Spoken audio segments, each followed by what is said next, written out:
Do I even need to say it? You all know what to do at this point. So 2026 has been a very stacked year, and somehow it looks even more stacked in the coming few months. September looks absolutely wallet destroying. I'm not going to be able to play every single game I want to play this year, and I've just come to terms with that fact. So I thought I'd reminisce on some of the other games I've played this year that I really enjoyed and wanted to look back on and maybe talk about again, because, you know, my opinions might have changed on a few of them, and you know, maybe if you haven't played some of these, you should definitely go play them, because they get the Proxidist seal of approval, which, you know, it means everything, right? This little thing, I don't know what I'm saying. I'll just talk about the first game. That game is Nioh 3.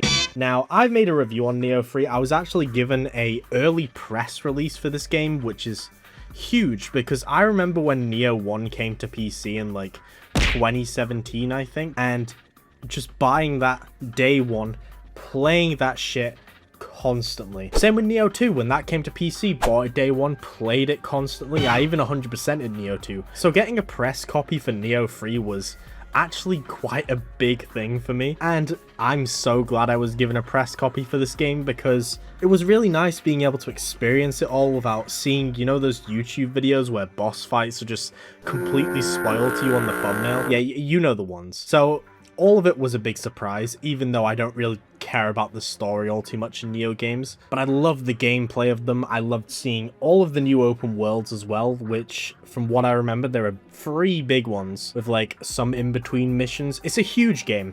It is massive. Yet despite that, I 100%ed it before it even came out. That's how addicted I got to this game. But looking back on it, you know, looking back on the game, thinking about it, you know, past the, now that the you know, the new game release whimsy has faded. I don't know what to call it. There's a name for it, but I can't think of it. And I gotta say, I still think I prefer Nioh 2 as a package. Nioh 3 has quite a few problems. One of them being the open world. And now I know in my video I kind of glazed the open world, but I don't know. I kind of miss the replayable missions of Nioh 2. I feel like that really enhanced the loot system and grinding more so than the big open worlds of Nioh 3. And yeah, there are some like dedicated missions in Nioh 3, but they don't hit the same as Nioh 2. And I don't think it helps that the boss fights just aren't as good in Nioh 3 as well. And that's because a lot of it can be trivialized by the ninja style, which is another flaw I have with the game. Ninja style, just, you can cheese everything with ninja style. It kind of makes the samurai style obsolete, which feels kind of weird because the samurai style was just basically the default Nioh style, but they added Sekiro parrying for whatever reason. So I just played most of the game in ninja style, which again is a shame because I don't know. It is a me problem. I just made it easier for myself when I could have made it harder for myself, but I'm too employed, man. You know, I wanted to see everything the game had to offer before everyone else because I love Nioh. None of that takes away from the fact that I do love the game though, right? Even though I have some flaws with it and I don't think it's perfect and I prefer Nioh 2, still an incredible action game. Just incredible Souls-like. It is unmatched. Everyone talks about like Lies of P and shit. Nah, Nioh is the best Souls-like, and it will always be the best Souls-like. Comes close to From Software games. Not quite though. Not quite though. Now, the next game I want to talk about is a very obvious one. That is Resident Evil Requiem. Yeah, I mean, like, do I even need to explain why Resident Evil Requiem is here? It's Resident Evil Requiem, man. Like, this game was huge when it came out. It did bring in a lot of LARPers who, you know, came from watching Leon Kennedy edits, which, you know, I don't blame him. Leon Kennedy's he's a pretty hot looking guy. You know, it's June, it's Pride Month, I can admit that. But yeah, it did kind of bring out the worst in the community. But outside of that, I was hyping this game up. I was like, is this the best Resident Evil game? It is not. I don't know why I thought that originally.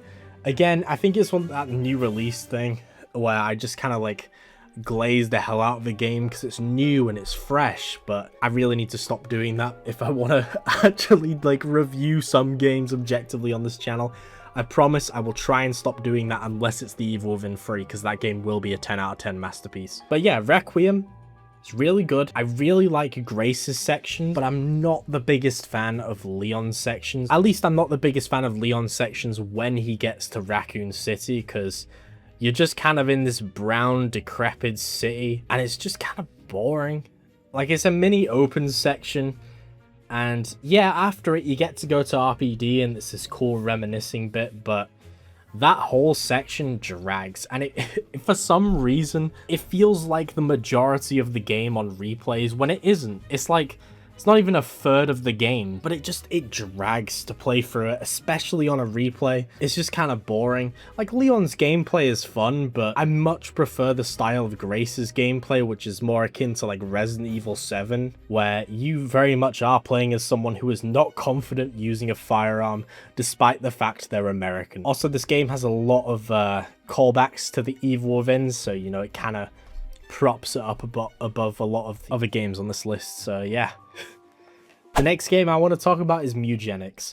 Edmund Macmillan is kind of brilliant genius when it comes to making indie Flash looking games. Started with, I don't know, fucking Gush or whatever it's called, and then Super Meat Boy, and then The Binding of Isaac. I played the shit out of The Binding of Isaac for a long period of my life, actually. I used to play it in school on a laptop while the teacher was talking, and yeah, I probably shouldn't have done that. It probably explains why I'm so fucking stupid. But yeah, when he announced he was working on a new game, which was almost, it was over a decade ago now, I think, I was very excited for it.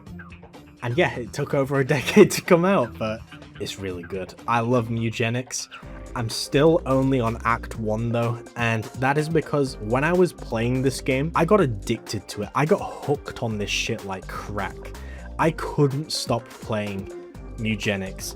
It is there's something in this game. I don't even like isometric turn-based strategy-esque games. That's like one of the few genres that I avoid like the plague, but I made an exception because it's an Edmund Macmillan game. And I kind of wish I did make an exception because, yeah, I just stopped working on videos when this game came out because I was just so hooked on doing runs and inbreeding my cats into the mutated abomination specimens and just praying to the RNG gods that it would actually let me win a run. Looking back on it, it was basically gambling. It is a brutal experience. Like, this game does not hold your hand in any way. You're expected to lose a lot in it, just like any roguelite really, but that's what makes it addicting. You know, you just keep coming back thinking this will be the run where your disgusting mutated inbred cats will get you through to the end and defeat the giant spider creature cat thing. It's incredible.